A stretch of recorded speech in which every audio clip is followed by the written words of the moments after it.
오늘 우리에게 주시는 말씀은 요한복음 6장 35절 한 절 보겠습니다.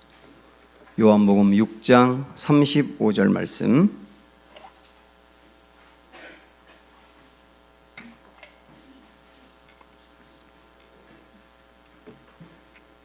신약성경 154쪽 요한복음 6장 35절 우리 한 목소리로 같이 읽을까요? 예수께서 이르시되 나는 생명의 떡이니 내게 오는 자는 결코 줄이지 아니할 터이요 나를 믿는 자는 영원히 목마르지 아니하리라. 아멘. 우리 신년 인사 한 번만 더 하겠습니다. 새해 복 많이 받으시고 복 많이 주세요 하면서 인사합니다.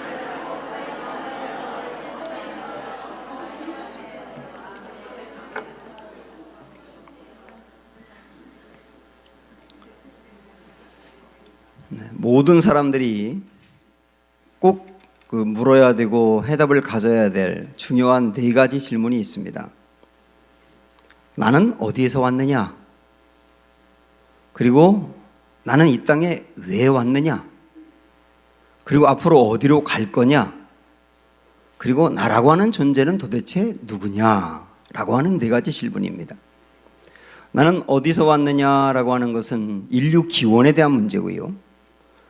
그리고 내가 이 땅에 왜 왔느냐라고 하는 것은 인생의 목적과 관련된 질문이고, 내가 어디로 갈 것이냐라고 하는 문제는 종말과 관련된 것이고, 내가 누구냐라고 하는 것은 정체성과 관련된 굉장히 중요한 질문입니다.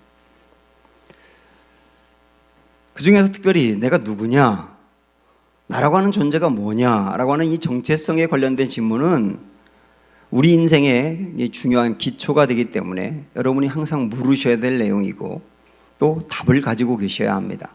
그런데 많은 분들이 이런 질문을 하지 않고요. 그리고 답도 모르고 있는 경우도 많습니다. 우리 예수님은 앞에서 이야기했던 네 가지 질문에 대해서 정확한 답을 가지고 계신 분이셨어요. 우리 예수님에게 당신 어디서 왔습니까? 라고 물어보면 난 원래 내가 있던 나라는 이곳이 아니고 하나님의 나라다. 그 하나님의 나라에서 이곳으로 왔다. 그럼 당신 여기 왜 왔습니까? 그러면 인류를 구원하기 위해서 왔다. 앞으로 당신 어디로 갈 건데요? 그럼 원래 있던 하나님의 나라로 다시 간다.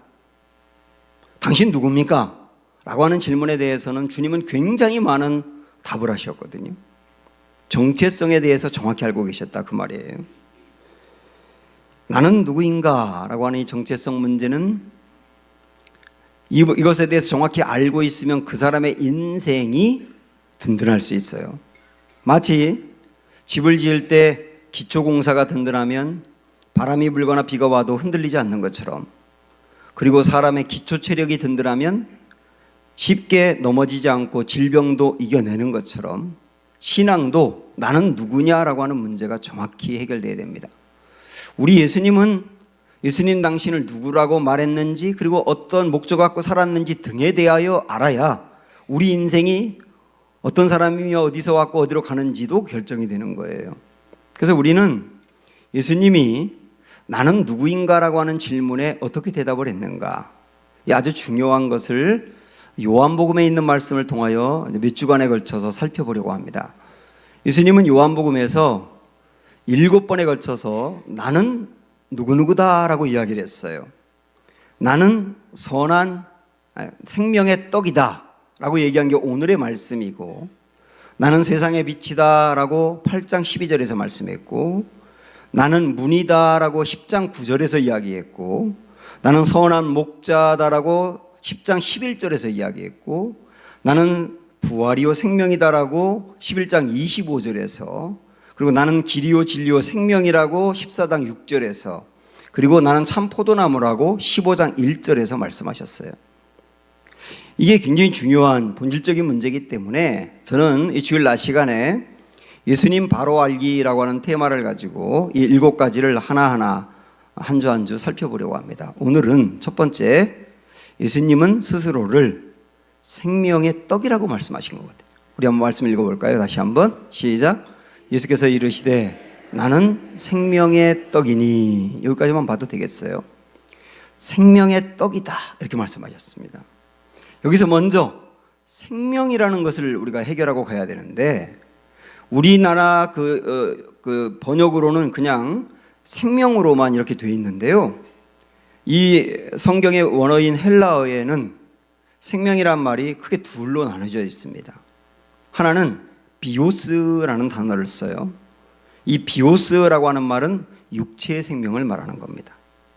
저나 여러분이나 지금 생명이 있지 않습니까? 숨을 쉬고 있잖아요. 생명 붙어 있지요?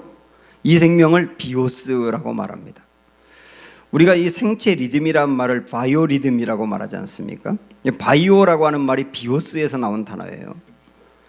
그래서 이게 육신의 생명이라고 하는 뜻입니다. 그런데 우리가 이 육신의 생명이 유지되고 살아가기 위해서는 반드시 양식을 먹어야 됩니다.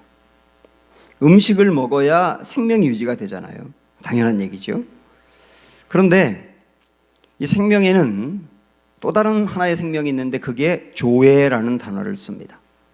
이 조회라고 하는 단어는 육신의 생명이 아니라 영적인 생명을 말하는 거예요. 그러니까 겉으로 보기에는 우리의 육신밖에 안 보이지만은 그러나 깊이 이 사람을 이렇게 펼쳐놓으면 거기 육신만 있는 게 아니라 영혼이 있지 않습니까? 그 영혼의 영적인 생명도 있는 거예요.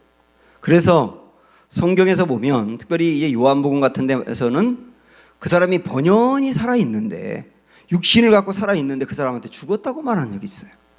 아니 살아있는 사람에게 죽었다고 말하는 것은 뭐가 죽었다는 뜻이냐면 조회가 죽었다는 뜻이에요. 영적인 생명이 죽었다.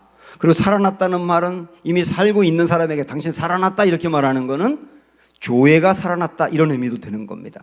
그래서 비오스와 다른 조회가 분명히 있다는 것도 여러분 아셔야 되거든요. 그러면 우리의 이 육신의 비오스를 유지하기 위해서 양식이 필요한 것처럼 이 조회라고 하는 생명을 유지하기 위해서도 양식이 있어야 되는 거예요. 우리 예수님께서 나는 생명의 떡이다 그랬지 않습니까? 여기서 말하는 생명이라고 하는 것은 비오스일까요? 조회일까요? 조회를 말하는 겁니다. 우리 예수님이 나는 생명의 떡이다 라고 말할 때는 나는 영적인 생명을 주는 떡, 양식이 된다고 말씀하신 겁니다. 아, 그렇구나. 우리의 육신은 이 비오스라고 하는 우리 육신이 유지되기 위해서도 양식이 있어야 되는데 그 양식은 여러분이 드시는 그 음식들이지 않습니까? 아, 그것처럼 우리의 이 영적인 생명을 유지하기 위해서도 양식이 있어야 되는 거구나. 당연하지요. 그 양식이 누구라고요? 예수님이라고 말씀하는 거예요. 나는 생명의 떡이라고 말씀했으니까요.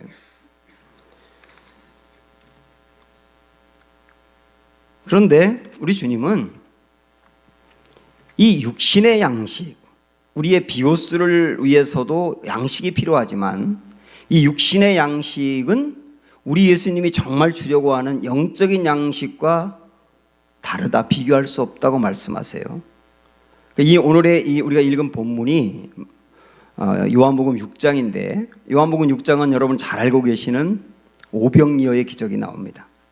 우리는 오병이어 기적에 대해서만 많이 알고 있는데 사실은 오병이어 기적은 그 다음에 진짜 중요한 말씀을 하려고 주님이 베이스로 깔은 거거든요. 그래서 오병이어의 기적을 통하여 그 다음 나오는 말씀 알아야 되는데 그 다음 나오는 말씀의 핵심이 오늘 35절이에요. 나는 생명의 떡이라는 말씀. 사람들이 예수님이 오병이어의 기적을 일으켜서 그 작은 것으로 장정만 5천 명이 넘는 그 숱한 사람들을 먹이니까 그 다음 날에 또 예수님을 찾아와가지고 우리를 먹여달라고, 우리가 생명 유지되기 위해서 양식이 필요하니까 또 달라고 그들이 예수님께 요구한 게 뭐냐면 비오스를 위한 양식이었던 거예요. 육신의 생명을 유지하기 위한 양식을 자꾸 달라고 한 겁니다. 그러자 주님이 비오스를 위한 양식을 달라고 하는 그들에게 찬물을 끼얹는 말씀을 하세요. 자, 그 말씀 한번 볼까요? 시작. 이것은 하늘에서 내려온 떡이니, 예수님 자신을 말하는 겁니다. 그 다음에 그 떡은 뭐라고 말하느냐면 조상들이 먹고도 죽은 그것과 같지 아니하여 이 떡을 먹는 자마다 영원히 산다 그랬어요. 그러면 조상들이 먹고도 죽은 그것은 뭘까요? 그게 육신의 떡인데 만나를 이야기하는 겁니다. 예수님이 이 말씀의 맥락에서는 만나를 이야기하는데요, 이스라엘 백성들이 광야 생활하는 동안 만나를 먹었지 않습니까? 40년 동안 먹었잖아요. 그러나 만나를 먹었다고 영원히 산 사람이 한 명이라도 있었느냐? 다 죽었지 않습니까? 그러니까 비오스를 위한 양식은 필요한데 정말로 그 영원한 게 아니다. 영원을 위한 양식이 아니다. 영원을 위한 양식이 있다. 조회를 위한 양식이 있다. 그 양식이 예수님 자신이라는 겁니다. 그게 영원을 주는 양식이라 그 말이죠. 그래서 우리는 당연히 예수님이 오병이어의 기적을 일으킨 것처럼 우리의 이 육신 비오스를 위한 양식을 주님께 구하셔야 돼요. 예수님은 주기도문에서도 일용할 양식을 구하라고 했지 않습니까? 그러니까 먹고 사는 것을 구하셔야 된다고요. 이건 나쁜 것이 아니에요. 제가 존경하는 그 예수원이라고 하는 그 영성단체가 있는데 그곳을 창설하신 그 성공의 신부인 대천덕 신부님이라고 계세요. 그 신부님이 쓴 글 중에 이 대목이 있더라고요. 그분이 하나님께 기도했답니다. 뭐라고 기도했냐면 어느 날 하나님 초코파이 하나만 주세요. 초코파이가 먹고 싶은데 초코파이 하나만 주세요. 그랬대요. 아니 그렇게 영성이 맑고 그렇게 깊고 많은 사람에게 영향을 미치는 분이 아니 하나님께 기도한다는 게 초코파이 하나 달라고 기도하나? 너무 그거 자체를 들어보면 수준이 낮아 보이지 않습니까? 저는 그게 은혜가 되더라고요. 왜냐하면 그렇게 깊고 크신 분이 초코파이 하나를 달라고 하나님께 기도할 수 있는 것, 그 맑은 마음도 참 귀하더라고요. 우리는 내게 필요한 양식이 있을 때 하나님께 달라고 구하셔야 된다니까요. 그러나 내게 필요한 비오스를 위해서 필요한 양식을 당연히 구해야 되지만 궁극적으로 우리가 구하고 추구하고 절대로 놓치면 안 되는 게 뭐냐면 조회를 위해서 필요한 양식이에요. 그 양식이 예수님이거든요. 그래서 우리는 이 영적인 생명을 유지하기 위해서 예수님을 먹어야 합니다. 한번 말씀 읽어볼까요? 51절 보시면 시작. 나는 하늘에서 내려온 살아있는 떡이니 사람이 이 떡을 먹으면 영생하리라. 그 떡은 예수님인데 이 떡을 먹으라고 한 것은 예수님을 먹으라고 한 거예요. 이상하지 않습니까? 예수님 먹으라니. 식인종이 되란 말이야 뭐야? 이런 생각 들잖아요. 여기서 이 떡을 먹으라, 예수님을 먹으라는 말이 뭘까? 우리 다시 한번 35절 말씀을 볼까요? 시작. 35절 시작. 예수께서 이르시되 나는 생명의 떡이니 내게 오는 자는 결코 줄이지 아니할 터이요 나를 믿는 자는 영원히 목마르지 아니하리라. 여기 보면 우리 예수님께 오는 자 그리고 예수님을 믿는 자가 영원히 목마르지도 않고 영생한다고 했으니까 여기서 우리가 알 수 있어요. 예수님을 먹는다는 말은 다르게 말하면 예수님께로 와서 예수님을 믿는다는 말이구나. 그렇구나. 예수님을 먹는다는 말은 믿는다는 말이구나. 이렇게 우리가 알 수 있어요. 여러분 이게 얼마나 중요합니까? 생각을 해보세요. 예수님을 믿으면 영생이라 그랬어요. 이 말은 다르게 이야기하면 예수님을 믿지 않으면 영생이 없다는 뜻이에요. 예수님을 믿으면 영생이라는 말은 예수님을 믿어야 영원히 살고 예수님을 믿지 않는 사람은 결국 죽는다는 얘기예요. 끝난다는 얘기예요. 여러분 이 단순한 얘기가 얼마나 중요한 진리인지를 생각해 보셔야 됩니다. 그리고 고민하셔야 돼요.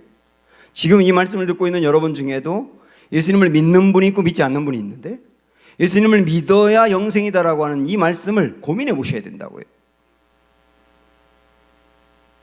그러면 여기서 예수님을 믿어야 된다 그랬는데 그럼 예수님의 무엇을 믿으라는 말이냐? 만약에 제가 우리 아이들에게 얘들아 아빠 믿어, 아빠 믿어 그럴 때는 덮어놓고 믿으라고 하는 건 아니잖아요. 아빠의 뭘 믿으라는 얘기잖아요. 너희들을 도와준다는 걸 믿어라든지 너희들을 책임진다는 것을 믿으라든지 뭔가 믿으라고 하는 것은 믿음의 내용이 있지 않습니까? 그럼 우리 예수님이 예수님을 믿어야 영생한다 그렇게 말씀하셨다면 예수님의 무엇을 믿으라는 말이냐? 분명히 있을 거 아닙니까? 그 내용이. 언뜻 생각을 하면 예수님이 하나님이심을 믿어라 라고 하는 말씀처럼 보일 수 있어요. 실질적으로 우리 예수님은 복음서에서 끊임없이 반복적으로 말씀하신 게 뭐냐면 나는 하나님이야예요. 나는 하나님이야. 말씀도 하셨고 증명도 하셨고 다른 사람의 입을 통하여 얘기했고 나는 하나님이야. 나는 하나님이야. 반복적으로 말씀하셨다고.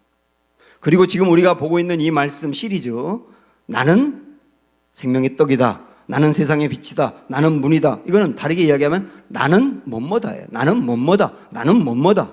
요거는 출애굽기 3장에서 하나님이 모세에게 애굽으로 가서 내 백성 건져내라고 할 때 모세가 하나님 제가 가긴 가겠는데 사람들에게 가서 말할 때 누가 보냈다고 할까요?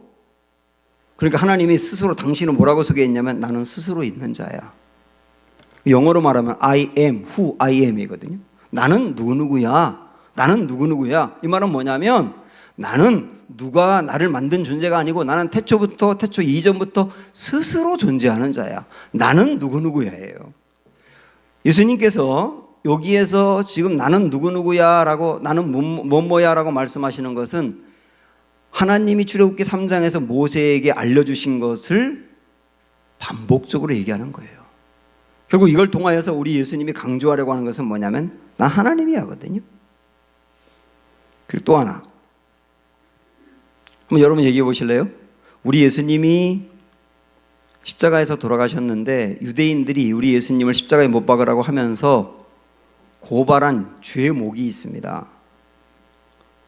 뭐라고 고발당했나요? 네? 신성 모독죄로 고발을 당했어요. 물론 그건 종교적으로 말할 때, 그리고 정치적으로 말할 때는 왕이라고 했다고 그랬고요. 자, 신성 모독죄라고 하는 말은 뭐냐면 우리 예수님이 당신을 스스로 하나님이라고 말했다는 거예요. 그래서 사람들이 끊임없이 예수님께 물어요. 또 묻고 당신 정말 하나님 맞아요? 십자가를 바로 앞두고도 사람들이 마지막으로 한 번 더 묻는데 당신 정말 하나님 맞아요? 그때 만약에 우리 예수님이 아니에요, 나 그동안 사기친 거예요, 사실은 하나님 아니에요, 그랬으면 십자가에 죽지 않아요. 살았다고요. 근데 우리 주님이 다 양보해도 끝까지 한 번도 양보한 적이 없는 게 뭐냐면 나는 하나님이다예요. 그것만은 절대로 양보하지 않으셨어요. 아무리 십자가에서 죽을지언정 양보하지 않은 게 나는 하나님이다거든요. 그래서 우리는 그것만을 통해서도 예수님이 하나님이신 것을 증명할 수가 있는 거예요, 사실은. 자, 그러면 다시 오늘 말씀을 여기 들어와서 예수님을 믿어야 영생한다 그랬는데요. 그러면 예수님의 무엇을 믿으라는 말이냐? 예수님이 하나님이심을 믿으면 구원을 받는다는 말이냐? 영생한다는 말이냐? 만약에 그렇다면 예수님이 하나님이심을 믿음으로 구원받는다고 한다면 예수님이 십자가에 못 박힐 이유가 없습니다. 어떤 분들은 당신 하나님 믿으세요? 아, 예, 나 하나님 살아있다고 살아 계시다는 거 믿어요. 그러면 구원받은 줄 알아요. 하나님이 살아계신 것을 믿는 게 구원이 아니에요. 하나님이 살아계신다는 것을 믿는다고 영생이 아니라고요. 예수님이 하나님이라는 것을 믿는다고 영생이 아니에요. 그건 당연하죠. 정말 중요한 것은 이겁니다. 만약에 예수님이 하나님이라고 하는 것을 믿는 것만으로 구원을 받는다면 우리 예수님이 십자가 질 이유가 없다는 걸 생각해 보셔야 된다고요. 우리 예수님이 이 땅에 오신 것은 우리의 영혼을 구원하고 영생을 주기 위해서인데요. 베드로가 예수님께 이렇게 고백한 적이 있습니다. 주는 그리스도시요 살아계신 하나님의 아들이십니다. 그 말은 뭡니까? 예수님, 당신은 하나님이십니다예요. 하나님의 아들이라는 말은 하나님이시라는 뜻이에요.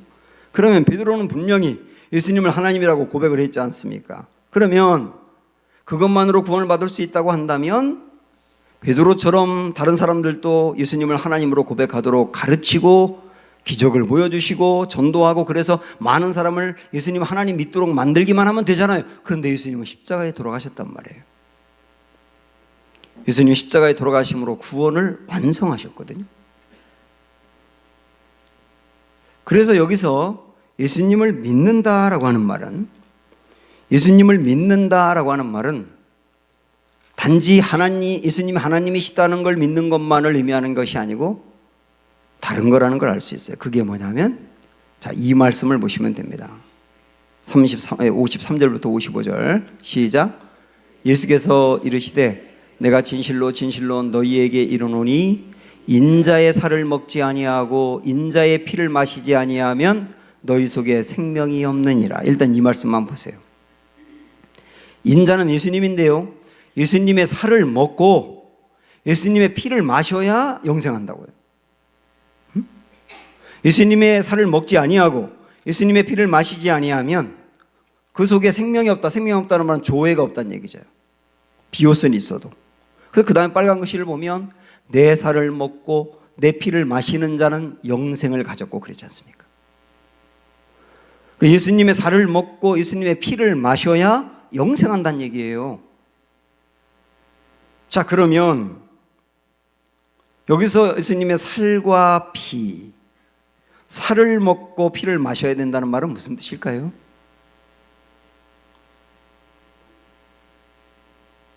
예수님이 당신의 이 육신의 살을 갈기갈기 찢기시고 이 몸 안에 있는 모든 피를 흘린 걸 말하는 겁니다. 그게 뭡니까? 십자가를 말하는 거예요. 그래서 살과 피를 먹는다라고 하는 말은 예수님의 십자가를 믿는다라는 말이에요. 그래서 우리는 알 수가 있습니다. 명확하게 영생 얻고 구원받는 길은 단지 예수님이 살아계신다는 것을 믿는 것이나 예수님이 우리를 도와준다는 걸 믿는 것이나 내 마음이 평안하다 그런 걸 믿는 것이나 그런 걸 뛰어넘어 예수님의 십자가를 믿는 것이다 그 얘기예요. 그래야 영생과 구원이 있다 하는 게 명확하지 않습니까? 왜 십자가를 믿어야만 영생과 구원을 얻나요? 구원은 기독교의 구원과 타종교의 구원이 달라요. 모든 종교가 구원을 말하지만 여러분 잘 들어보세요. 모든 타종교는 구원을 위해서 한 사람만 필요합니다. 자기 자신이 구원을 이루어가면 되는 거예요. 이루어가면, 노력해서 이루어가면. 그런데 기독교의 구원은 둘이 필요해요. 하나는 구원을 받는 대상이 필요하고 또 하나는 구원을 주는 대상이 필요한 거예요. 그게 기독교 구원이거든요. 다르게 말하면 기독교는 구원받는 사람이 스스로의 노력으로 구원을 받을 수가 없다는 얘기가 되는 겁니다. 기독교의 구원은 누군가가 구원을 주셔야만 된다는 거예요. 스스로 안 되니까, 자격이 안 되고 안 되니까 누군가가 주셔야 된다는 거예요. 하나님께서 우리 스스로 구원을 받기 위해서는 죄 문제를 완전히 해결해야 되는데 우리 스스로는 죄 문제를 완전히 해결할 수 없기 때문에 하나님 편에서 해주신 게 십자가 아닙니까? 죄가 전혀 없는 아들을 이 땅에 보내시고요, 누군가 대신해서 죽으려면 죄가 없는 사람이 죽어야 되는데 사람은 전부 다 죄가 있으니까요, 죄가 없는 하나님의 아들인 예수님이 대신 돌아가심으로 우리가 지었던 모든 죄에 대한 형벌을 씻지 않았습니까? 그래서 십자가로만 영생이 가능한 거예요. 자기 노력으로 가능한 게 아니고. 일사부재리라고 하는 법적 용어가 있습니다. 제가 그대로 이 용어의 그 내용을 읽어드리면 동일한 행위에 근거한 동일한 범죄에 대하여 2번 유죄 판결을 받지 않는다 라고 하는 법적 조항입니다. 쉽게 말하면 어떤 사람이 은행을 털다가 잡혔거든요. 그러면 은행을 도둑질한 그 죄 때문에 형벌을 받았다고 하면, 한 번 형벌을 받았는데 또다시 불러가지고 너 그때 은행 턴 거 또다시 벌 받아, 이렇게 할 수 없다는 거예요. 물론 이럴 수는 있습니다. 은행을 털다가 제지하는 어떤 직원을 폭력을 행사해서 때렸다. 그것이 나중에 밝혀졌다. 그러면 그거에 대해서 추가적인 형벌을 받을 수는 있습니다만은 똑같은 죄에 대해서 2번 받지는 않는 거죠. 여러분, 우리가 예수 그리스도가 십자가에서 해주신 을 믿으면 내 죄가 사함받는다는 것은 어떤 의미로 그러느냐면, 우리 예수님께서 죄에 대해서 받아야 될 모든 심판과 저주와 멸망, 형벌을 주님이 다 이미 받으셨어요. 주님이 받으셨기 때문에 똑같은 형벌을 2번 줄 수 없다. 예수님이 이미 받으셨는데 우리가 왜 받느냐? 예수님이 다 담당하셨는데 우리가 왜 담당하느냐? 그래서 예수님이 다 해결되었다, 해주셨다. 그 십자가지 않습니까? 그래서 예수님이 나를 대신해 십자가에서 돌아가셨다라고 하는 말뿐만이 아니라, 이 말은 사실은요, 어린아이들도 쿡 찌르면 예수님 나를 위해 돌아가셨어요. 푹 찌르면 예수님 나를 위해 십자가에 죽으셨어요. 이거 나와요. 하도 많이 들어서. 그러나 예수님이 나를 위해 십자가에서 못 박혀 돌아가셨다 뿐만 아니라 그 다음에 이어서 그래서 나의 모든 죄가 사함받고 구원받았다. 이렇게까지 가야 되는 거잖아요. 예수님을 믿는다고 하는 것은 바로 그 십자가를 믿는다는 거예요. 오늘 우리 안에 그 은혜가 있기를 축복합니다.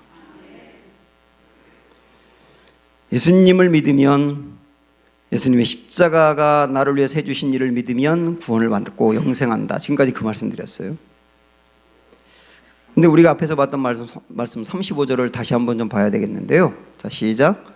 예수께서 이르시되 나는 생명의 떡이니 내게 오는 자는 결코 줄이지 아니할 터이요 나를 믿는 자는 영원히 목마르지 아니하리라. 자, 예수님을 믿는 사람은 결코 줄이지 않는다, 영원히 목마르지 않는다, 이렇게 거듭 말씀하셨습니다. 이건 무슨 뜻일까요? 이 말은 우리 예수님이 십자가를 통하여 해결해 주어서 우리에게 임한 구원과 영생은 영원하다는 것을 말하는 겁니다. 우리가 이 구원과 영생을 받았다가 죄를 지으니까 구원이 떠났다가 회개하고 주님 믿으니까 돌아왔다가 또 흉악한 죄를 지으니까 또 떠났다가 이 구원이라는 것이 왔다 갔다 하는 것이냐? 그게 아니에요. 영원히 목마르지 않다, 결코 줄이지 않는다라고 하는 말은 완전 해결했다는 뜻이지 않습니까? 그래서 우리가 받은 구원은 영원하다는 뜻이에요. 이게 얼마나 기쁜 소식입니까, 여러분? 뿐만 아니라 이 영원히 구원받은 것뿐만 아니라, 그러면 우리가 나중에 이 땅에서 사는 거는 그렇게 살더라도 나중에 죽은 다음에 영원히 죽지 않고 우리가 영원히 사는구나, 그게 영생이구나, 이렇게만 생각할 것이 아니고 여기서 말하는 영생은 또 다른 차원이 있어요. 사실 우리가 앞에서 봤던 조회라고 하는 의미가 영적인 생명이라는 의미도 있는데 교제라는 의미도 있습니다. 이게 둘이 연관되거든요. 내가 정말 영적인 생명을 받았다면 주님과의 친밀한 교제를 통하여 영생을 누려가야 되는 거예요. 영생을. 제가 이건 여러분 거듭 말씀드렸지만은 영생이라고 하는 것은 과거의 사건입니까? 현재 진행형입니까? 미래에 있을 일입니까? 다시 한번요. 영생이라고 하는 것은 과거의 사건이에요? 현재 진행이에요? 아니면 미래에 있을 일이에요? 여러분이 그렇게 얘기하니까 저는 계속 설교할 수가 있는 거예요. 언뜻 들으면 영생 그러면 미래에 있을 일이라고 생각할 수 있지만 영생은 요한복음 17장에서도 말씀하고 있지만 내가 예수님을 믿고 하나님을 아는 순간부터 시작이 됐어요. 요한복음 5장 24절에서 그래서 영생을 얻었고라고 하는 말은 에버레스팅 라이프, 계속 영생을 누려가고 예수님을 믿는 순간부터 영생이 시작되어서 지금도 영생하고 있으며 앞으로도 계속 영생할 것이고, 그게 우리가 받은 영생의 의미라고요. 그래서 이 땅에서는 내가 구원받았지만 전혀 구원받은 사람의 어떤 상태 같지 않고 나중에 죽어서만 영원히 사는 게 구원이냐? 아니에요. 이 땅에서 영생을 누려가는 게 구원이라고. 그래서 56절의 말씀을 보면 이렇게 말씀합니다. 내 살을 먹고 내 피를 마시는 자는, 그 다음 뭐라 그랬어요? 내 안에 거하고 나도 그의 안에 거한다. 우리가 예수님을 믿는 순간 예수님이 내 안에 거합니다. 이 안에 거하고 나도 예수님 안에 거하고 예수님과 내가 신비적인 연합을 이룬다고요. 이건 정말 이해하기는 쉽지 않은 얘기예요. 예수님 안에 내가 있고 내 안에 예수님이 있고 예수님과 내가 연합한다고요. 이것이 동양 어떤 종교나 신천지에서 말하는 신인 합의를 말하는 건 아닙니다. 그런 종교의 신천지에서도 신인 합의를 말하거든요. 신과 인간이 하나가 된다는 건데, 이 신인 합의는 인간은 그 존재가 없어지고 신에게 완전히 편입되어서 신이 된다는 뜻이거든요. 근데 여기서 말하는 예수님이 내 안에 거하고 내가 예수님 안에 거한다는 말은 그런 얘기를 하는 것이 아니고, 나라고 하는 존재는 여전히 있어요. 그런데 내가 구원을 받는 순간 예수님이 내 안에 들어와서 이 안에 사시는 거예요, 영으로. 근데 그분은 영생하는 생명이지 않습니까? 그러니까 그분을 모시고 사는 나는 예수님 내 안에 계심으로 말미암아 영생하는 사람으로 이미 결정된 거예요. 그렇게 살아가는 거예요. 그렇게. 예수님과 동행하며 예수님 닮아가며 예수님을 나타내며 그렇게 살아가는 것이 신비적인 연합이라고. 그래서 사랑하는 여러분, 지금까지 제가 드린 말씀이 이론인데요. 내가 이 땅에서도 이미 영생을 시작했구나. 그리고 앞으로 영원히 또 살겠구나. 그 영생을 이 땅에서 누리는 길이 신앙생활인 거예요. 사실은 아담과 하와가 에덴에서 살았다고 그랬는데 그들이 에덴의 기쁨과 평강과 한없는 충만함을 누리고 살았지 않습니까? 근데 에덴의 기쁨이 먹을 것이 넉넉하고 온갖 보석이 잔뜩이고 그래서 에덴이라기보다는 하나님과 함께 하기 때문에 에덴이었던 거예요. 하나님과 절대로 떨어지지 아니하며 함께하는 곳, 늘 함께하는 곳, 그래서 에덴인 거라니까요. 오늘 또 우리도 마찬가지. 내 안에 주님이 계시는 것을 늘 내가 느끼고 믿고 감사하고 묻고 주님과 친밀하게 교제하며 하나가 될 때는 우리 인생에 뭐가 이루어지느냐면 에덴이 이루어지는 거예요. 이 에덴의 기쁨을 누려가는 게 신앙생활이라니까요. 그렇게 되기 위해서 올해 여러분 한번 소망해야 될 내용인데 신앙생활이 하나님과 여러분이 연애하는 것 같았으면 좋겠어요. 연애하는 사람을 보면 우리 정현수 전사님도 요즘 연애하거든요. 제가 물어봤어요. 조금 아까도. 그 여자친구하고 만날 때 월간 계획을 세워놓고 이날 몇 시에 만나는 거야. 그러고 만나냐? 그게 아니라 그냥 수시로 보는 거예요. 수시로. 보고 싶으니까. 시간을 정해놓고 보는 게 아니라 그냥 또 보고 또 보고 또 보고 그러는 거예요. 12시간을 만나서 얘기하고 헤어져도 아쉬운 거예요. 가수 김장환 씨가 전에 그러더라고요. 자기 여자친구가 있을 때 19시간을 전화통화했대. 19시간. 그리고 끊을 때 뭐라고 끊었냐면 더 자세한 건 내일 만나 얘기해 그랬대요. 이게 연애잖아요. 우리 하나님과 친밀한 교제를 나눈다는 것은 시간을 정해놓고만 주님 앞에 가는 게 아니라 일상적인 삶에서 그 주님의 임재를 느끼며 묻고 듣고 그분이 인도하는 대로 따라가며 그렇게 살아가는 거거든요. 이게 신앙생활의 기쁨을 누리는 길들이에요. 이렇게 주님과 친밀한 교제를 누리기 위해서 중요한 게 예배 시간입니다. 저는 우리 예배가 그렇게 됐으면 좋겠어요. 많은 요즘 교회 예배들이 이렇게 표현하지 않습니까? 광복절 당일날 같지 않고 광복절 기념식 같다. 광복절 당일날 한번 생각을 해볼까요? 그때 우리 한번 상상을 해보면 광복이 됐어요. 일본에서 해방이 됐어요. 그 천황이 항복을 했어요. 그날 집안에 누워있는 사람이 있었을까요?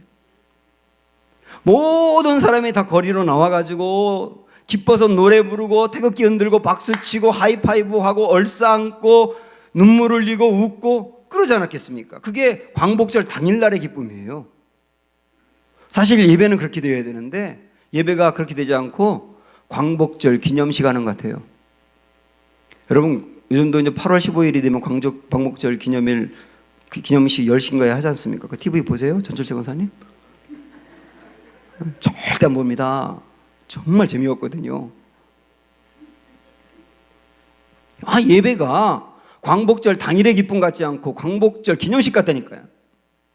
너무 경직됐고 너무 격식을 따지고 내가 하나님 앞에서 광복의 기쁨을 누린 것처럼 내 안에 있는 기쁨을 표출하고 그 주님을 만나고 누리는 게 예배지 않습니까?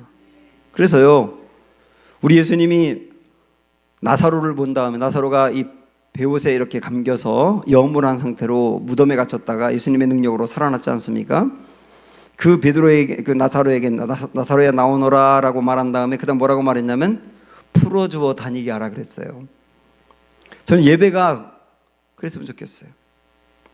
나사로같이 염한 나사로같이 꽁꽁 묶여있는 상태로 있는 게 아니라 정말 자유롭게 풀어주어 다니게 하는 것처럼 여러분 기쁨의 표현도 하시고 감격도 누리고 실제 하나님의 임재 앞에 있는 것처럼 이런 영화로운 예배가 됐으면 좋겠어요. 이게 이 땅에서 영생을 누려가는 길들입니다. 우리 그런 예배 드리자고요. 사랑하는 여러분, 우리는 예수님을 믿음으로, 십자가를 믿음으로 조회의 영적인 생명을 얻은 사람들입니다. 이 영적인 생명을 얻은 우리는 영생하게 될 거예요. 그러나 그것만이 아니고 이 땅에서 이미 영생을 누려가는 기쁨과 은혜가 우리 삶에 풍성하시기를 주님의 이름으로 축원합니다. 함께 찬양합니다. 우물가의 여인처럼 함께 부릅니다.